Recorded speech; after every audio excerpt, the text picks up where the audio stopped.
अखेरकार तो दिवस उजाडला ज्याची आम्ही अजिबात वाट पाहत नव्हतो. हो, आज तोच दिवस आहे जेव्हा नम्रताताई नाशिक सोडून पुण्याला शिफ्ट होत आहेत. आणि आम्ही आधीच त्यांना सांगितलं होतं की संपूर्ण दिवस आज तुम्हाला आमच्यासोबतच स्पेंड करायचा आहे. आणि आमच्या शब्दाचा मान राखून संपूर्ण दिवस नम्रताताईंनी आमच्याबरोबरच घालवला. त्या आल्या, शिफ्टिंगचं काम चालू होतं त्यांचं, त्यामुळे त्यांची पाठ दुखत होती. मी थोडं पाठीवर व्हायब्रेटर फिरवून दिलं, गप्पा वगैरे मारल्या आणि मग आम्ही बाहेर जेवायला गेलो.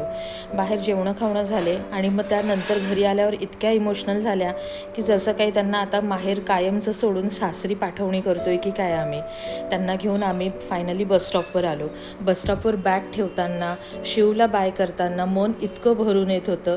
फायनली त्यांची बस निघाली. शिव इतका रडत होता की त्याला मामाच्याच घरी थांबायचं आहे, त्याला पुण्याला जायचंच नाही आहे आणि आमचंही मन काही लागलं नाही. त्यामुळे तब्बल 1.5 ते 2 किलोमीटर आम्ही बसच्या मागेच जात होतो. त्यासुद्धा आम्हाला सारख्या म्हणत होत्या, दादा वहिनी मला पुन्हा परत यायचं आहे, मी पुन्हा नाशिकला येणार.